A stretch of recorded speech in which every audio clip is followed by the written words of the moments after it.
I think that when I was making the transition from the beginning stages of my sort of writing process, um, the early stages of kind of my training in a sense, and moving more into, I guess, like the journeyman intermediate skill level.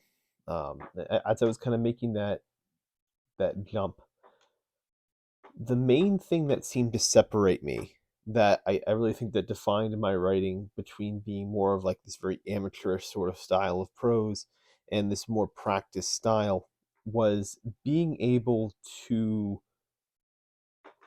switch between scene and summary and recognizing when each technique needed to be used. Being able to read a piece of text, and see when an author used it in their work, and then also in my own work, recognizing when a particular section needed, a full summary, when chapters needed to have scenes, when chapters needed to have just short lines, and being able to weave those in between. It's a very fine art, and it's one that I think might be probably my best skill, and at times also one of my biggest detriments, because um, what I tend to find is that when my work is at kind of its weakest points now, what I'll do is I'll blend scene and summary a ton. Like you'll get a ton of it, and it can be very entertaining, and it can create a very good effect. But it also creates these very sort of long, drawn out moments that tend to hold readers, I think, in just a certain place without moving the ball forward. I'm not sure if it makes any sense, but blending it back and forth can create a bit of a taxing reading process, when you do it kind of like the way I do it, I guess. Uh, and that's also what I've noticed about this work right here, this short story. The reason why it wasn't working the first time was because I had way too much scene and way too much summary combined together. Um, a lot of it was simply me trying to create a more fleshed out character, but what's happening was I was giving lots of lines, like a paragraph of summary, then an entire paragraph of a certain scene, then more summary about this topic, then one particular scene, in regards to that same topic, and it was going back and forth. You were getting moments of summary, moments of scene, and the back and forth creates a very sort of jarring problem. Um, and so what I've had to do is go back and recognize that the issue was I was relying too much on the scene side of things.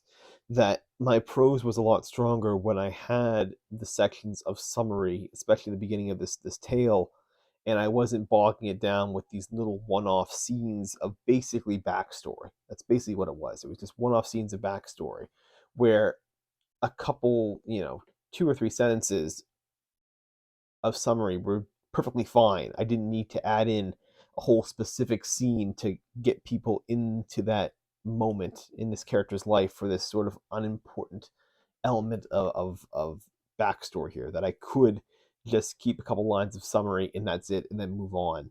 And it's happened a few times now at the beginning of this tale, because it tends to take a minute to build up. The story tends to take a few minutes to really build up and get to kind of the meat in the heart of what the tale is really about in the beginning. It's a slow build up.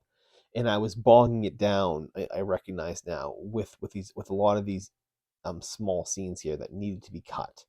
These entire passages that need to be just trimmed away, just left to just a couple paragraphs that they are now. And as I read it, it works. It works. I wonder if readers would feel the same connection with this character now. They might have if they'd seen these scenes. I don't know. In truth, I don't think they would have.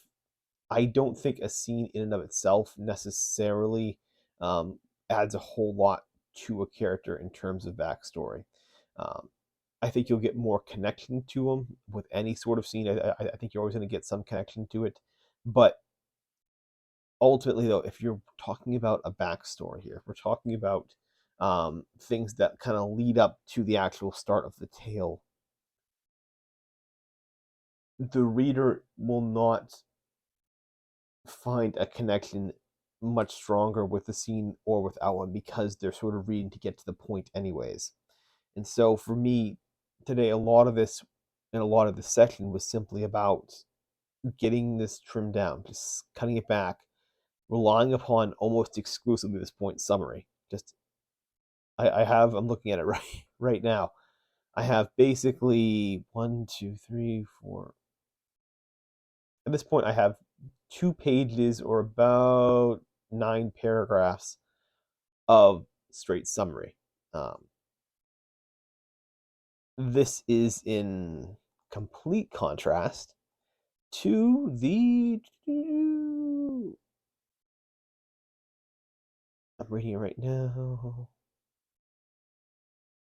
Almost 4.5 pages of scene and summary that I had prior. So I've basically cut it in half. Went from 4.5 pages to 2. So I've cut almost half of it out simply by getting rid of the scenes. So by simply just relying upon summary here and getting to the thing a bit faster. And I think the heart of the story still remains. Like the heart of what I'm trying to say still remains. And I'll be able to move forward now with keeping sort of these scenes to matter a lot more down the line. Um, if you can master the technique of scene and summary, if you can really master weaving that in the narrative, it's a great tool. But it's also a tool that I find for myself I overuse a lot. Mastering that sort of weaving between both, it's a technique that I have come to use as a crutch. And anyone who reads my work and who's had to be my critique partner knows exactly what I'm talking about. Um, it's just an element of my style. It's a certain crutch that I tend to have for my style. And so for me, that's what today was all about. Recognizing my weakness, recognizing where I was going wrong, recognizing what's going to make the work stronger overall, and then making those changes. Um, it's a pendulum. It's always a pendulum. I started out very in the beginning stages when I was being a writer. I did everything in scene. I had very little summary. Everything was a scene. Everything was vivid and detailed, and my stories were very long and very arduous. And then I started getting into being able to weave a scene in with summary. When I started getting the intermediate stage, I learned how to write a good, compelling chapter that way.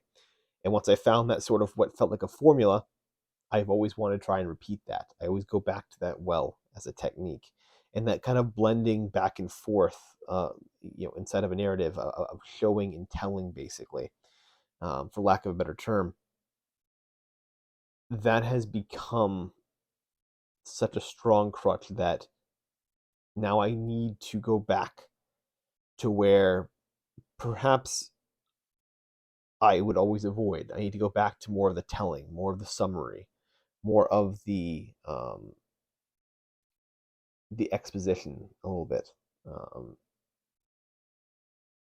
because living in the immediate scene and switching back and forth was so draining on the story. It was so boring. It was so long. It took forever to get to what felt like the meat of what I'm trying to really say, anyways.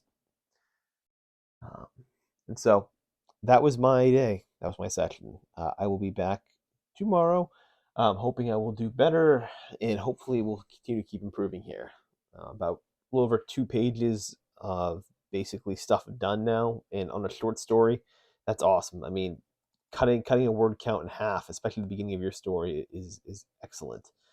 This whole thing, this story at the rawest point, like when I started out, was 9,000 words. That was a 9,000 word short story that I had here, everyone. So cutting it back now, potentially maybe having the whole story to like 4,500 words, that'd be amazing. Won't happen. I don't see it happening. But getting it scaled back far, far more than it has been is felt awesome. And so with that, I'm going to sign out here, and I will see you all tomorrow.